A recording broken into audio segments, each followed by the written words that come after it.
Amen. Good evening po sa inyong lahat. So this is our last book from the Old Testament at ang mensahe po natin o message natin sa gabing ito ay pinamagatan po nating Malakay, the Messenger's Wake Up Call.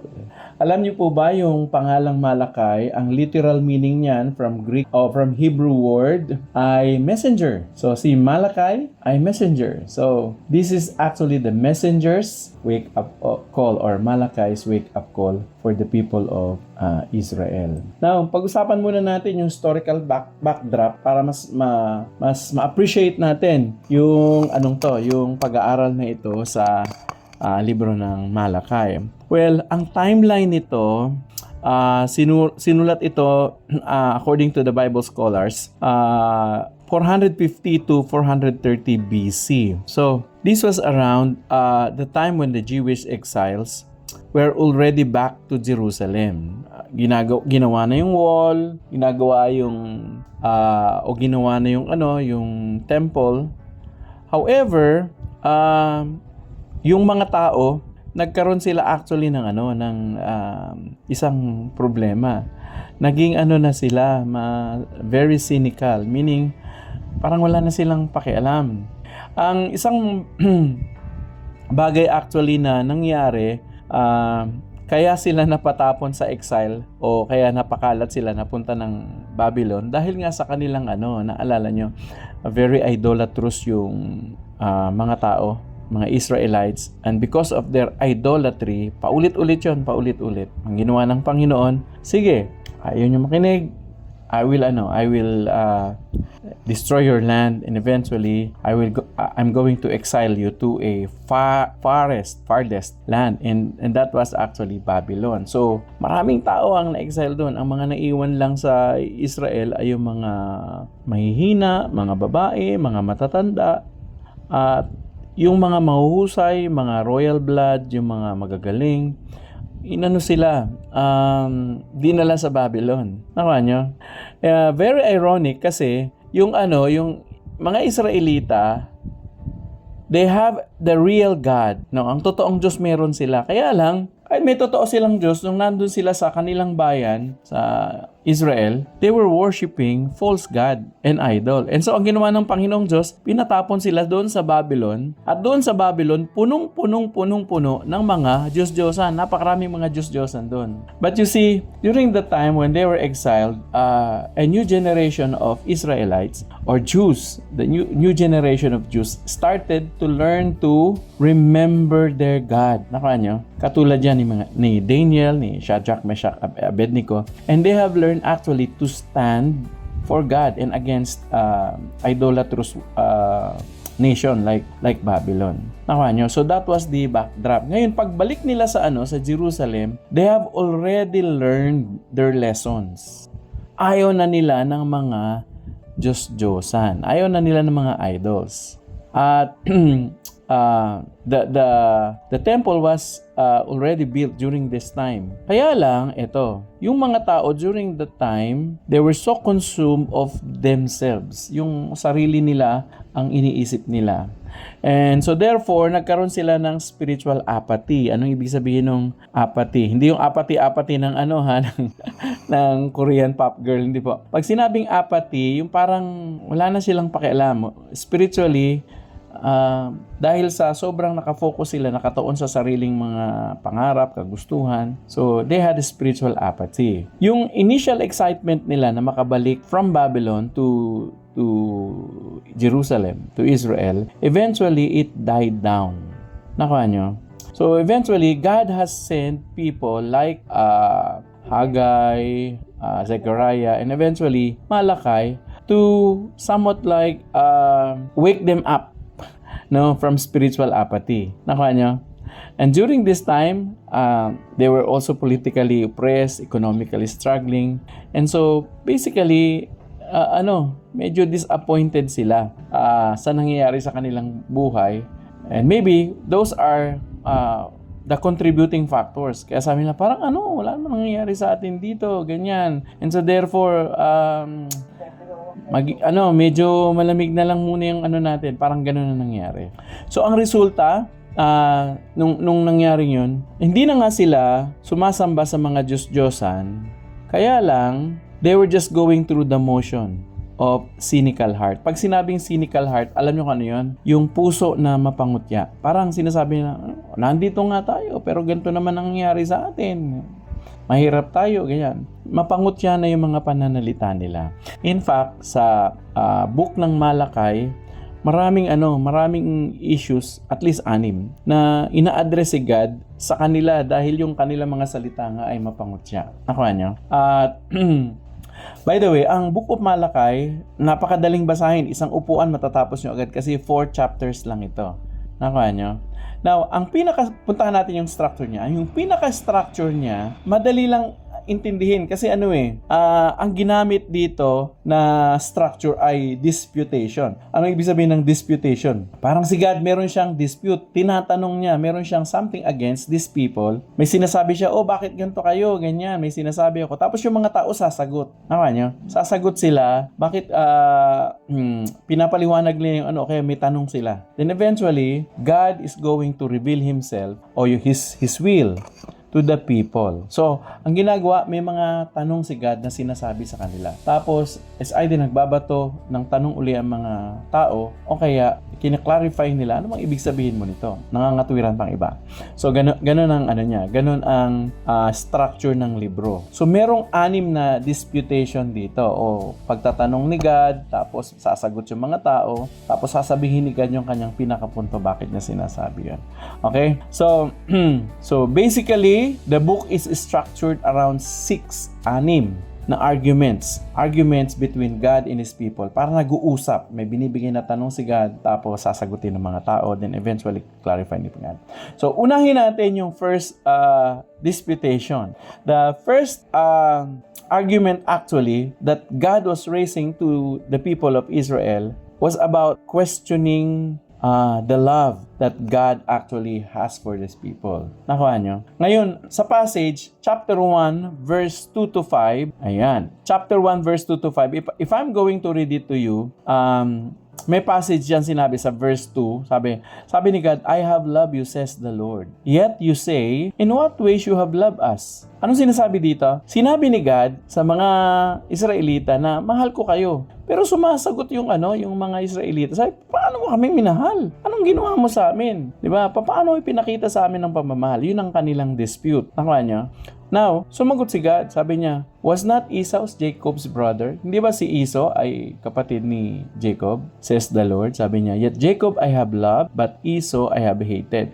Alam niyo yung salitang ito, marami ang na-confuse dito kasi sabi rito, sabi ng Panginoon, minahal ko si Jacob, pero si Esau kinamuhian ko. Pero actually, dito sa talatang ito, if you're going to read through, ang point ni God dito, nung sinabi niya na I love you or I have loved you, Israel, and actually the question of the people, how have you shown us love? Ang sabi ni God, minahal ko kayo pero si Esau hindi. Di ba magkapatid sila? Pero kayo minahal ko, si Esau hindi. Si Esau, yung kanyang lahi ay tinatawag ding Edom. Nakuha nyo? If you are going to read through the passages sa chapter na ito, sa passage na ito from 2 to 5, pinapakita doon na si Edom, eventually, he was actually destroyed. Na-destroy siya nung sinakop sila ng Babylonian empires.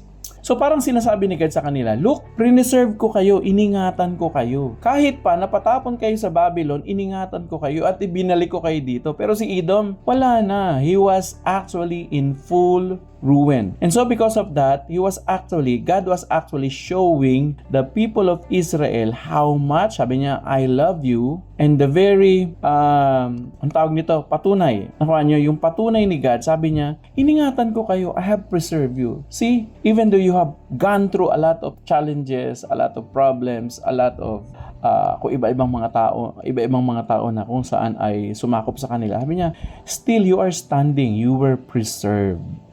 So that was the first disputation. Nakuha niyo? And maybe some of you will also ask, Pastor, paano kami minahal ng Panginoon? You know what? The same answer that God is giving actually the Jews. Sabi niya, alam mo, iniingatan ko kayo. I am preserving you. Number two, disputation or arguments was the argument about cheating at the altar. Ano yung cheating at the altar? Sa altar kasi, pag pag mag-aalay ka ng hayop o ng prescribed animal, it should be clean, it should be blameless. Nakuha nyo?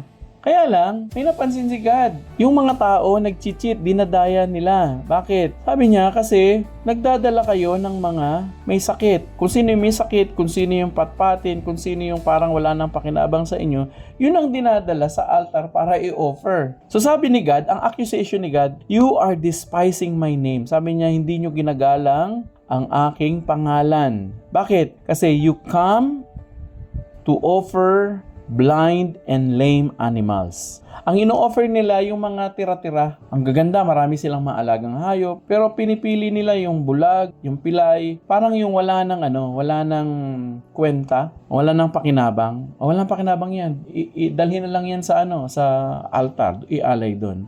Kaya sabi ni God, you are despising my name. But the people were asking, Lord, paano namin kayo dinispise? Kasi iniisip nila, active nga namin sa worship. Nagdadala pa nga kami ng mga hayop. Diba? Pero sabi ni God, hindi. Sabi niya, dinidespise nyo, hindi nyo ginagalang ang aking pangalan kasi pumupunta nga kayo sa temple, nag-worship nga kayo, nag-offer nga kayo sa altar, pero you're actually giving your deceased animal, yung may mga sakit, mga sipunin, may peklat, may balat, may bukol-bukol siguro. Meaning to say, they are not giving their best. Sabi ni God, subukan nyo nga ibigay sa governor nyo kung matutuwa yung governor nyo. Kung ang governor nga tao hindi matutuwa, sa akin pa kaya? So God were actually looking for people who are going to worship Him. Okay? And giving out their best. Nakuha nyo, hindi pwede na magdadala pala tayo kay God ng mga offer natin, ng mga alay natin na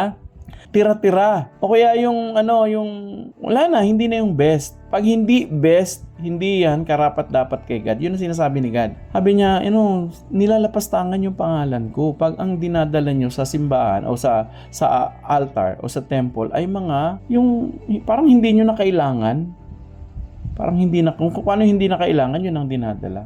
Naalala ko minsan, may pastor na nag-preach. Hindi ko makalimutan to kasi tungkol sa missions Tungkol sa mission. Sabi niya, we have a missionary. So yung church nagpadala ng missionary sa ibang bansa. Tapos yung mga missionaries na ito, syempre, dahil full-time sila sa ibang bansa, so they were actually expecting that the church is going to help because missions actually is the church work. Meaning to say, tayong mga hindi nakakapunta sa mission, pwedeng parang nagmi-mission din tayo. Paano? When we support missionaries. So, this church were actually supporting missionaries.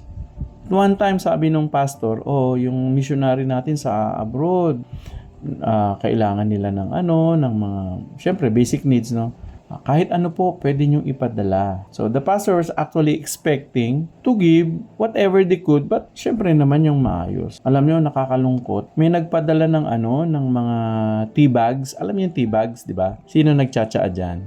Yung pinadalang mga tea bags, alam nyo kung anong pinadala? Mga gamit na isawsaw na, tapos pinatuyo ulit. Tapos yun ang inipon, yun ang pinadala sa mga missionary. Kawawang missionary.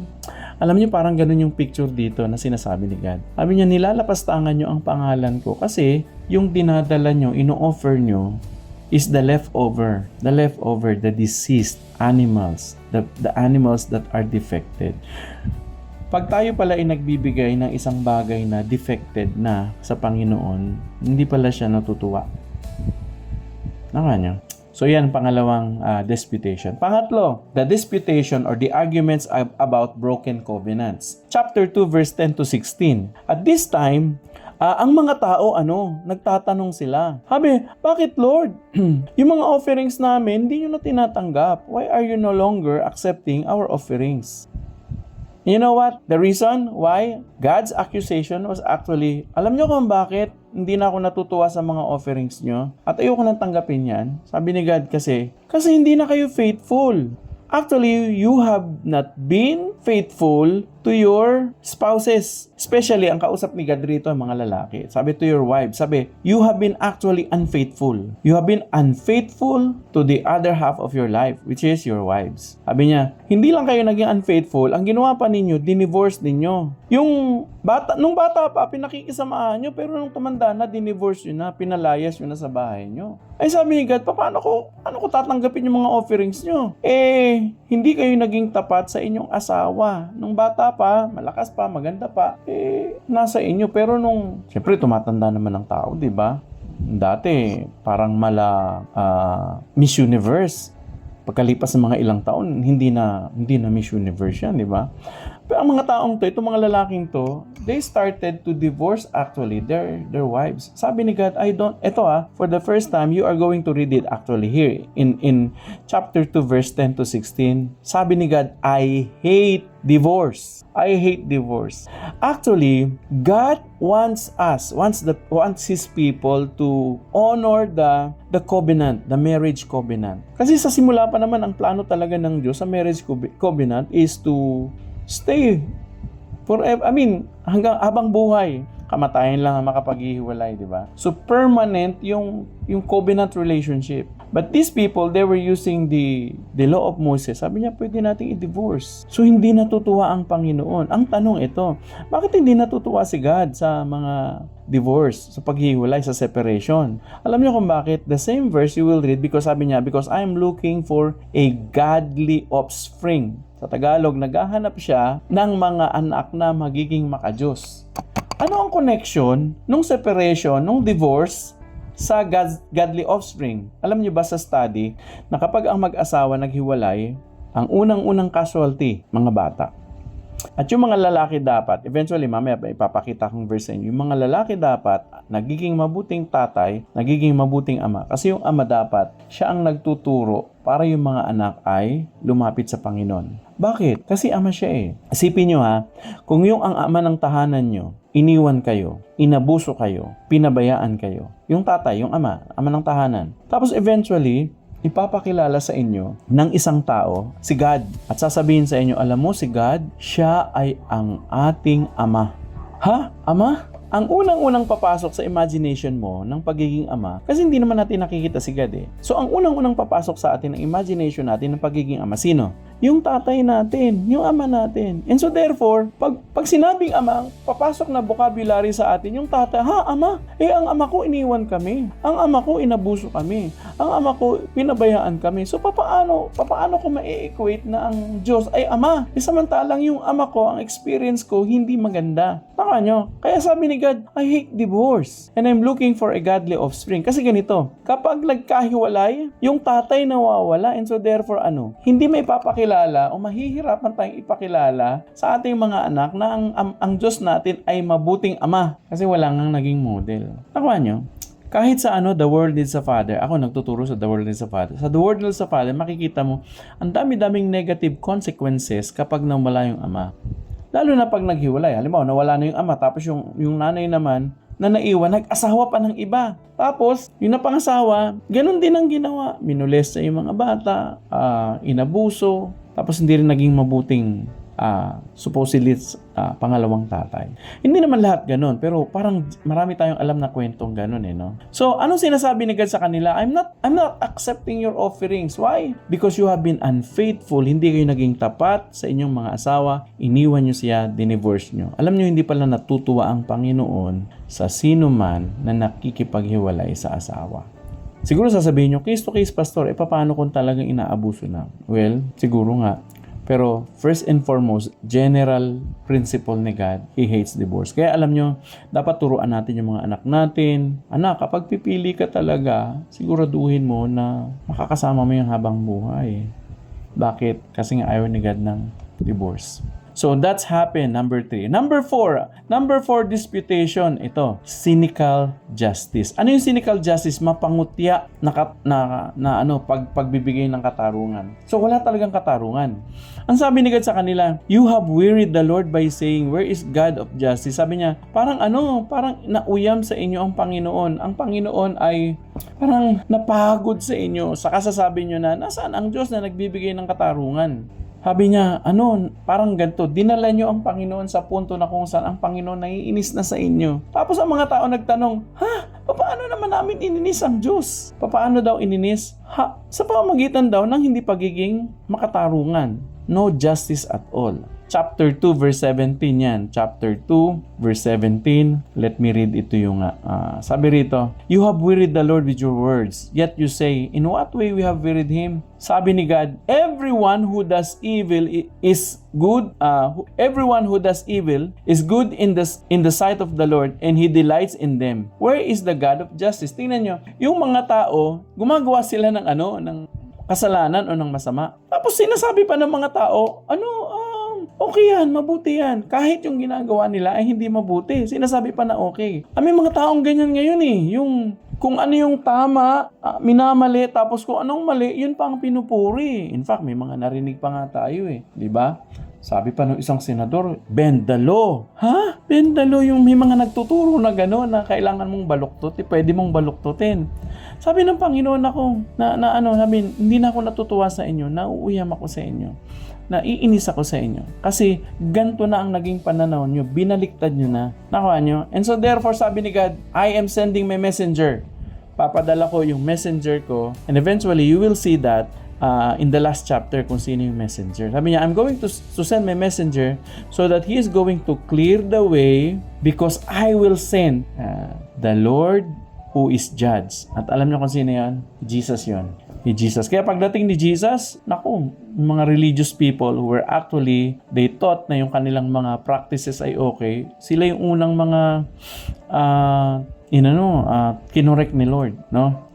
Now, number 5, disputation or argument. Dito kakaiba. Ito madalas favorite ng ilan na basahin no? Patungkol sa tithes. The issue was actually God or accusing them. Sabi niya, ninanakawan niyo ako. You are robbing me. Chapter 3 verse 6 to 12 yan. Tapos sabi ng mga tao, paano naman namin kayo mananakawan? Oo nga naman, kahit tayo parang tatanong, Lord, ninanakawan ka namin, Diyos ka, paano ka namin mananakawan? Eto na, and-explain na ni God. Sabi niya, you're actually robbing me. When you do not, listen to this, when you do not bring your tithes to the storehouse. Because the storehouse actually is where the priest, the ministers of God, were getting their food.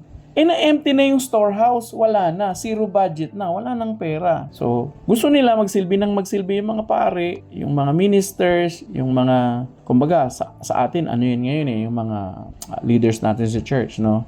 Gustong-gusto ng mga taong to na pinaglilingkuran sila, kaya lang yung mga lingkod naman ng Panginoon, they are actually having an empty budget. Wala nang food sa storehouse. Kaya sabi ni God, you are robbing me. Ninanakawan niyo ko. Sabi ng mga tao, kailan namin kayo ninanakawan, Lord? Sabi niya, pag hindi niyo dinadala yung tithes niyo. Ano ba yung tithes? Yung 10% ng kinikita niyo. Sabi ni God, di ba, binigyan ko kayo ng talino, kakayahan, para umunlad. Pero sabi niya, ninanakawan niyo ko. Hindi niyo dinadala faithfully yung inyong tithes. Anong sabi ni God? Sige, ito, ang verdict niya. Subukan niyo ako ngayon. Alam niyo, anywhere in the Bible, you will never read God saying, subukan niyo ako. Dito lang sa talatang yan.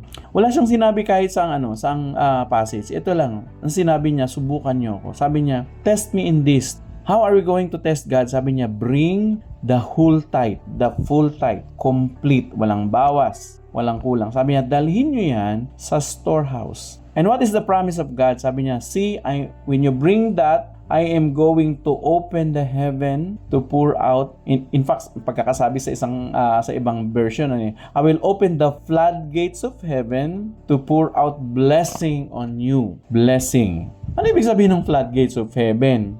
Kung magsasaka ka at nasa disyerto ka, alam mo nang kailangan mo tubig. At pag pumatak ang tubig sa lupain mo, ang ibig sabihin nun, magandang pananim, magandang bunga, may yield ka, and so therefore, prosperous life.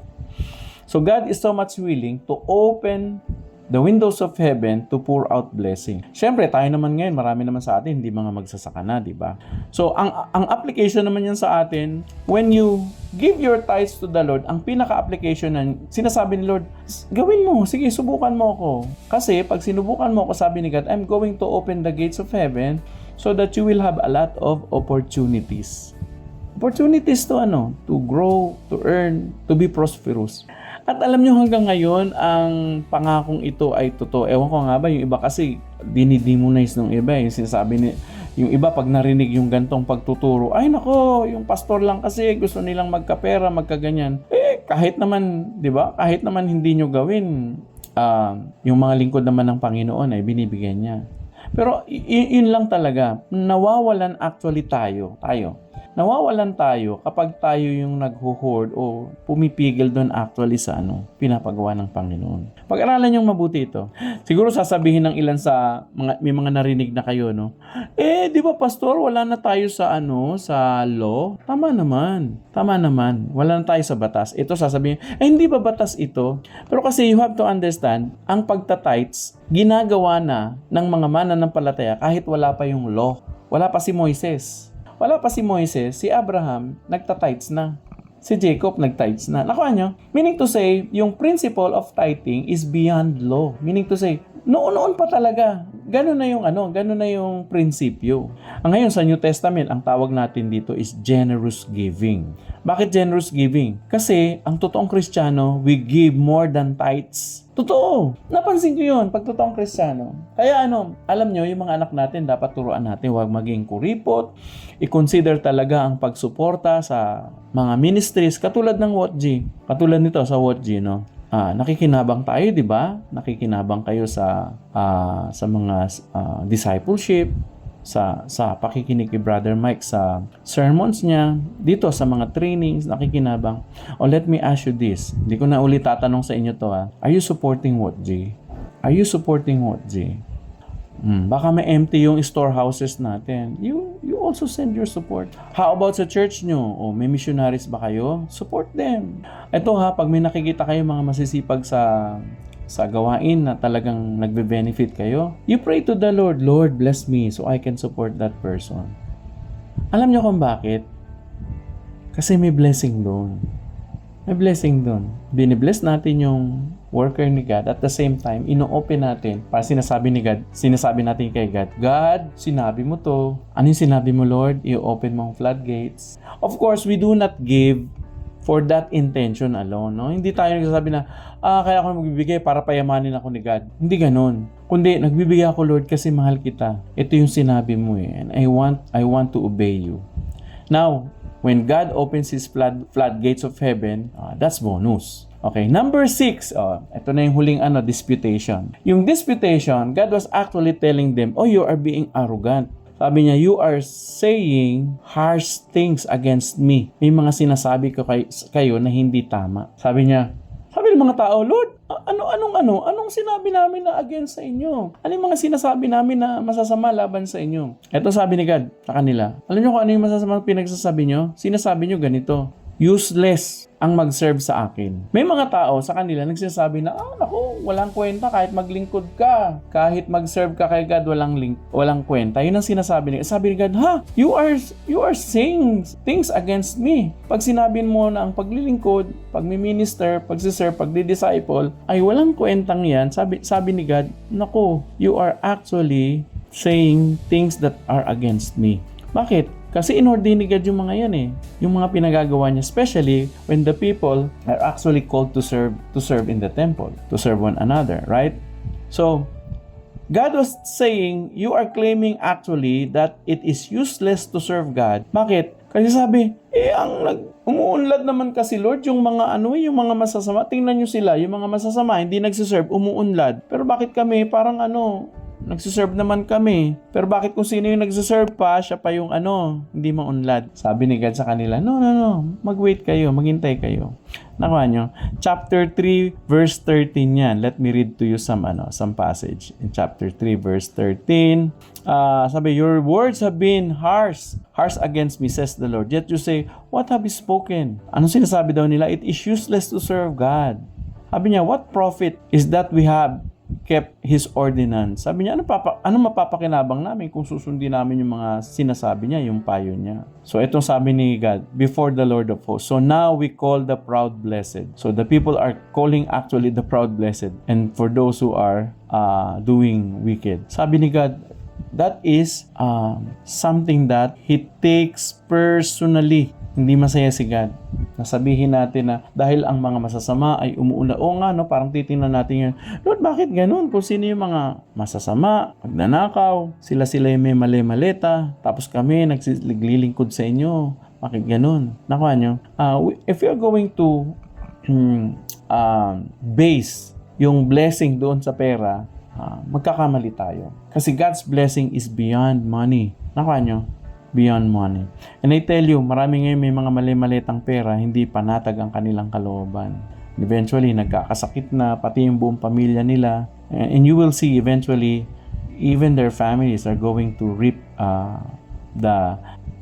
consequences of what they have done. Okay, now, so yan, 6 lang yan, maiksi lang yan, 6 na sagutan disputes. Now, ano naman anong mga theological themes dito? Well, ang isang major theological themes dito ay yung sa Malakay chapter 3 verse 6. Anong sabi ni God? I, the Lord, do not change. This is actually the center of Malakay book, no? From chapter 1 to chapter 4. Yung pinaka-sentro, yung sinabi ni God na I do not change. Hindi ako nagbabago. Maaring sa pamahalaan, mag-iba-iba ng mga namamahala, pero hindi ako nagbabago, sabi niya. And that was actually very, very clear that God does not change. Kasi alam nyo, kahit ang Israel nagkasala sa kanya, hindi niya tinalikdan eh. Actually, Israel survives because of God's faithfulness. Nakuha nyo? Because God's character is unshakable. His covenant is unchangeable. Alam niyo, gusto kong dalhin yan sa ating mga buhay. Tayo mga mananampalataya, ang Diyos na nagligtas sa atin, na nagmahal sa atin, hindi nagbabago yan. Maaari siguro may mga experiences tayo na iba-iba, minsan masaya, successful, pero may mga lows din sa buhay. May problema, may challenges, pero alam nyo, it doesn't mean na si God nagbago. Kinaklarify sa atin ni God, I am not changing. He is an immutable God. He doesn't change. Ano pa mga pinag-uusapan dito? Well, honor versus ritual. Dito, God was actually explicitly tells the priest, no? He wishes someone that would just shut down the door of the temple doors. Sa chapter 1 verse 10 yan is, sabi niya doon, sana may magsara na lang nung pinto ng templo. Bakit kaya sinabi ni God yun sa kanila? Samantalang, 'di ba? Ang temple is a place of worship where people meet God. So, dapat parang masaya si God doon na lumalapit sa kanyang mga tao. Pero sabi ni God, sarado nyo na lang yan. Sarado nyo lang yan. Alam niyo kung bakit? Kasi nga, they were bringing half-hearted, deceased offering. So they were coming to the temple to worship God, pero half-hearted, hindi buo. Tapos yung mga, tingnan nyo, yung kanilang mga tithes, hindi nila dinadala. Tapos yung mga dinadala pa nila, mga offering nila na susunugin, mga animals, mga bulag, mga pilay, mga may sakit. Tapos reklamo pa sila ng reklamo. Pag pupunta sila doon, tinitingnan nila, mabuti pa yung taong to, pero ang tinuturo nila masamang tao. Kasi sabi ni God, yung pagpunta sana ninyo sa altar or sa temple was actually to enjoy God, to commune with Him, to give our best, to God. Kaya lang sabi niya, dahil sa ginagawa niyo sabi niya, ginagawa niyo na lang, ritual na lang, hindi na talaga worship. Let me talk to you. Ito, real talk mga kapatid. Kapag ang isang bagay na ginagawa natin, kahit religious work pa yan kahit good works pa yan sa tingin mo, kapag ang isang bagay ginagawa mo na lang as a ritual, wala na talagang passion, wala na yung motivation to really worship God. Pag ritual na lang, alam nyo hindi na natutuwa ang Panginoon. Mabuti pa, tigilan na lang yan. Parang yun ang sinasabi ni God sa mga Israelita. Tigilan nyo na nga lang ninyo pagpunta sa templo, tigilan na nga lang ninyo ang pagdadala ng inyong mga offerings. Kasi wala namang kwenta yan yung sinasabi ni God sa kanila. So, honor versus ritual. Number 3, vertical faith affects horizontal relationships. Ano ibig sabihin nito? Yung relationship ni God sa mga tao, nakuha nyo, is being affected by how the people treat other people. Piruin mo, kino-call out niya yung mga lalaki. Oh, ayusin nyo nga ang ano nyo, ang relationship nyo sa inyong asawa. Ayoko ng divorce, ayoko ng naghihiwalay, ayusin nyo yan. The breakdown of their relationship with God directly were caused by their, tingnan nyo yung marriages nila hindi maayos, yung society nila hindi maayos, and so therefore, anong nangyayari sa mga tao during the time? Naglolokohan sila, they were cheating with each other, there is social injustice. Ano ibig sabihin social injustice? Yung mga mayayaman, hindi man lang sila tumulong doon sa mga nangangailangan. That's social injustice. Ang dami-dami lang pera, sobrang matataba sila, bundat na bundat sila. Nakakita sila mga gutom pero hindi nila man lang matulungan. That's social injustice. Sila may mga gagandang bahay pero yung mga squatters, yung mga street dwellers, hindi man lang nila matapunan ng pansin o mabigyan ng tulong. Nakuha nyo? And so therefore, sabi ni God, your relationship to me were actually affected. Totoo nga, ganun nga yun Kapag ang isang tao, hindi maganda ang trato sa kapwa, most likely, hindi rin maganda ang relationship niya kay God. Naapektuhan talaga yun vertical to horizontal. When we have a good and right relationship with God, it affects the peoples around us. Now, ito dinagdag ko. Warning for everyone. There's actually warning for everyone in Malachi chapter 4 verse 5 to 6. Actually, twofold ito This is a good news because in this, God actually was giving a prophecy through Malachi that there will be a messenger, another messenger, which ang pangalan dito, sabi niya, I'm going to send Elijah. Sabi niya, basahin ko muna sa inyo, verse 5 to 6. Sabi niya, I will send you Elijah the prophet before the coming of the great and dreadful day of the Lord. So, God was actually promising for the coming, may coming of great and dreadful day of the Lord.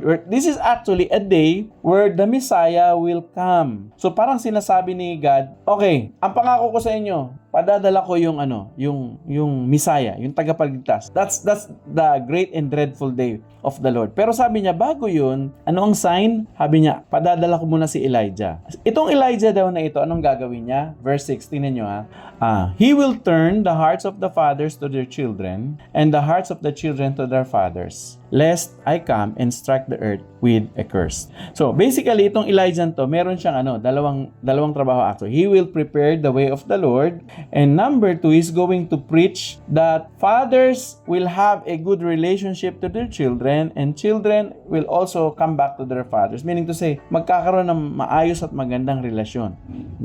At very particular sa Hebrew text, ang ginamit salita father. Sa ibang translation kasi katulad ng NIV, ginawang parents. Pero may gender talaga yan. Father talaga yung tinutukoy. Ano daw ang gagawin ng Elijah? Tuturuan niya daw yung mga tatay na mawin yung puso ng kanilang mga anak pabalik sa kanila. Meaning to say, to have a good relationship.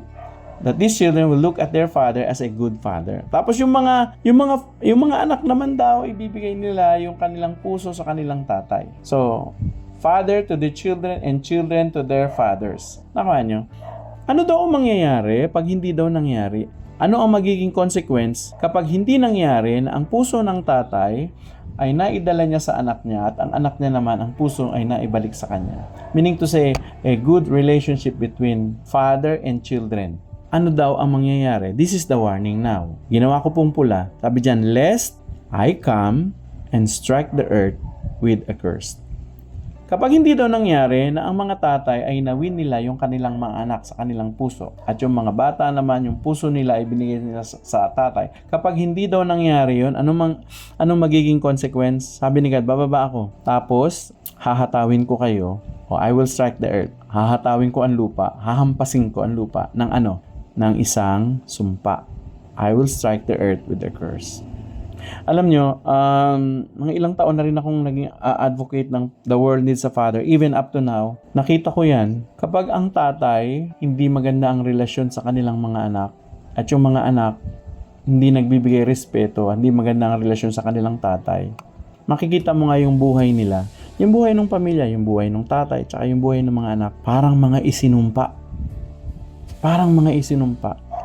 Ang dami kong mga na-meet na mga bata, maagang nag-asawa, nalulong sa drugs, nakulong, na napasama sa mga major crimes. Actually, sa Amerika, may isang studies sa mga minor offenders, minors who have committed major crimes in America. There is a study, kinulate lahat ng data nila to find out something that's valuable, no, to solve sana yung problem sa mga minors, because these minors are committing actually grave crimes like murder, rape, hold up, yung mga crimes. Alam nyo, there's something common that this study find out. Alam nyo kung ano? Yung mga batang ito na nakakommit ng major crimes, according to the study, they all come from a fatherless family. Ano ibig sabihin nun? Walang tatay na nagpalaki sa kanila. Alam nyo, kung pupunta kayo sa kulungan, kahit dito sa Antipolo City Jail, o kahit saan mang jail, kung nasaan kayo, subukan niya lang pumasyal minsan, tapos mag-ministry siguro kayo, mag-missions kayo, magpakain kayo. Para lang may matutunan kayo. Eventually, makikita mo mga tao doon nagsisiksikan, mainit ang kulungan, at sigurado ko, hindi nyo papangaraping tumagal doon sa kulungan kahit umano lang kayo dumalaw kasi mabaho. Alam nyo, dito sa Antipolo City Jail, may dalawang ang tawag nila dyan ay dormitories ng mga babae. Doon sa taas, hindi pwedeng ihalo sa lalaki yun mga lalaki. Kami, we were actually serving in the dormitories of the boys. Kahit sa girls din pala, naglagay kami ng ALS. Marami akong mga nakakwentuhan doon sa loob.